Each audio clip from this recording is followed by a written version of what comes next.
राधे राधे दोस्तों, आर्यन हिंदी कहानियाँ चैनल में आप सभी का स्वागत है।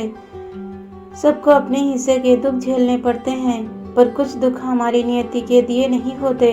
हमारे माता पिता के किए कर्म भी होते हैं। हमारा कुछ अच्छा होता है तो हम यही मानते हैं कि माता पिता के किए कर्म अच्छे कर्म आगे आए हैं। कई बार उनके किसी बुरे कर्म की सजा भी औलाद को भुगतनी पड़ जाती है। मेघा अपने मन ही मन खुद से बातें कर रही थी। एकदम से झटका लगा और मेघा अपने विचारों से बाहर आई। ट्रेन एक स्टेशन पर रुकी। स्टेशन पर रुकते ही यात्रियों का आवागमन शुरू हो गया। कुली सामान उठाने के लिए आवाज लगाने लगे। मेघा सोच रही थी कि काश जिंदगी के गमों को उठाने के लिए भी कोई कुली हो। बुरे कर्मों की सजा उठाने में तो कुली की भूमिका निभानी ही पड़ती है, कभी माँ बाप बनकर तो कभी औलाद बनकर। ट्रेन फिर से चल पड़ी। इस स्टेशन पर मेघा की सामने वाली सीट पर कोई आ गया था। मेघा ने उसको नजरें उठाकर नहीं देखा। मेघा की नजरें उसके जूतों और सामान के बैग पर रखी डायरी पर ही रुक गई। डायरी और जूतों को देखकर उसने अंदाजा लगा लिया कि सामने की सीट वाला यात्री दिल्ली पुलिस से है। ये जूते और डायरी उसे ले गए अतीत के गलियारे में। सुबोध ने मेघा को दिल्ली पुलिस के कवर वाली डायरी दी थी। वो चाहता था कि मेघा अपनी रोज की डायरी लिखने की आदत को अब इस डायरी में बरकरार रखे।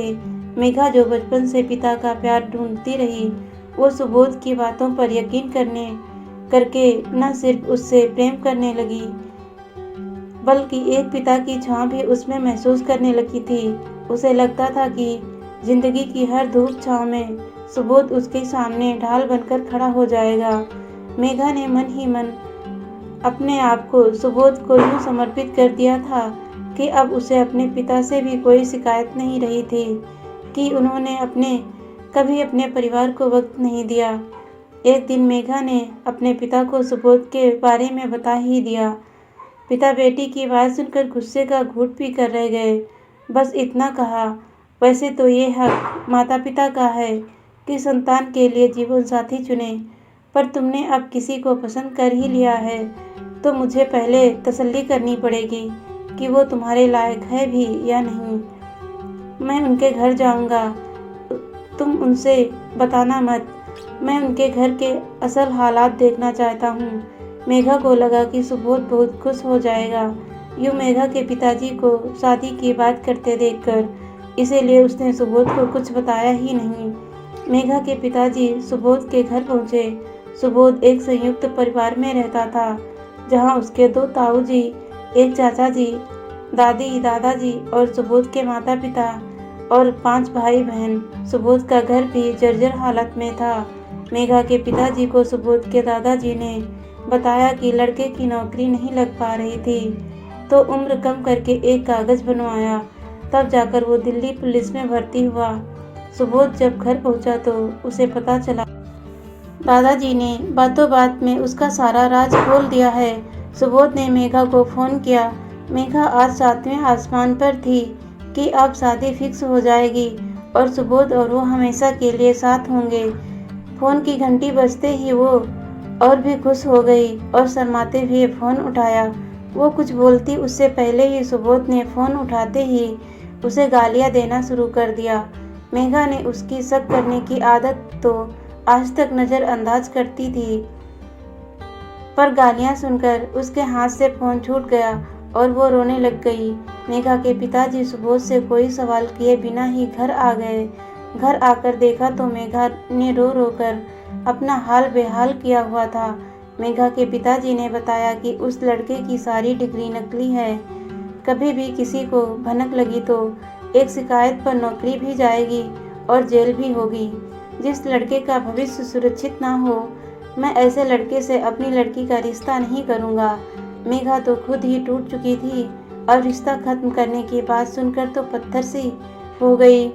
कुछ महीनों बाद मेघा के पिताजी ने सोचा कि बेटी यूं ही सदमे में अपनी ज़िंदगी ना निकाल दे। उन्होंने मेघा की शादी अपने दोस्त के बेटे से करवा दी। मेघा जो पहले तो अपने प्यार के शक करने की आदत में घुटती रही, फिर पिताजी के ताने उसका दम घोटने लगे। अब शादी करके हर पल वो घुटन में कैद हो गई। शादी के कुछ दिन बाद उसे पता चला उसके पति पीयूष का किसी से अफेयर है। इस बात को सुनकर वो रोई नहीं, सामान पैक किया और घर आ गई। पिताजी ने बेटी से पूछा तो उसने कोई जवाब नहीं दिया। पिताजी ने मेघा की माताजी सुधा को बोला, बेटी से पूछो क्या बात है, मैं भी समधी जी को फ़ोन करता हूँ।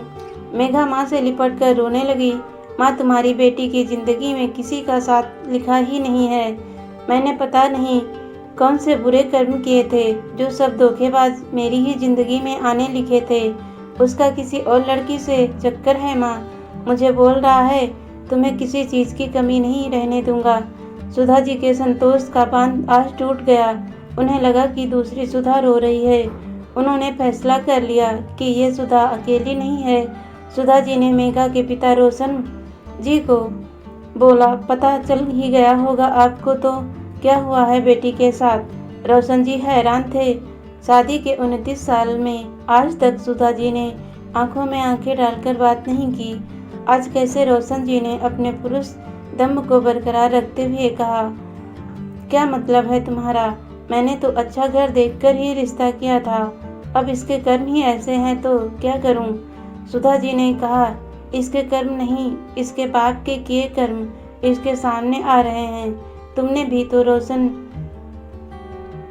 जी ने बीच में बात काटते हुए बोला, चुप रहो मेघा, सुन लेगी।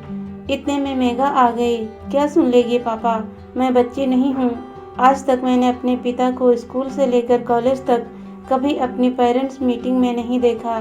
पैसे जरूर दिए आपने, पर पिता का फर्ज कभी नहीं निभाया। जब सब औरतें तीज त्योहार पर सजती थी, मैंने अपनी माँ के सूने हाथ देखे हैं। रोशन जी को गुस्सा आया। उन्होंने कहा, चुप करवाओ इसे। सुधा जी ने कहा, आज हम चुप नहीं रहेंगे। बहुत जी लिया घुट कर, अब नहीं, मेरी बेटी अब उस घर में नहीं जाएगी। सुधा जी और मेघा का ये रूप देखकर रोशन जी ने चुप रहने में अपनी बेहतरी समझी। मेघा और सुधा जी दोनों शहर के बाहर वाले घर में शिफ्ट हो गई। रोशन जी अकेले दिल्ली में रहते हैं। मेघा को तलाश के केस की तारीख के लिए दिल्ली आना पड़ता है। आज भी मेघा कोर्ट की तारीख के लिए ही दिल्ली आ रही थी। ट्रेन दिल्ली के सराय रोहिल्ला स्टेशन पर रुकी और मेघा भी अतीत के गलियारे से बाहर आई। जिंदगी में अब वो अकेली बेशक थी, पर अब घुटन से बाहर आ गई थी और अपने जैसी और लड़कियों को भी जीने के गुण सिखाने लगी। दोस्तों, कहानी अच्छी लगी तो लाइक, शेयर और सब्सक्राइब जरूर कीजिएगा।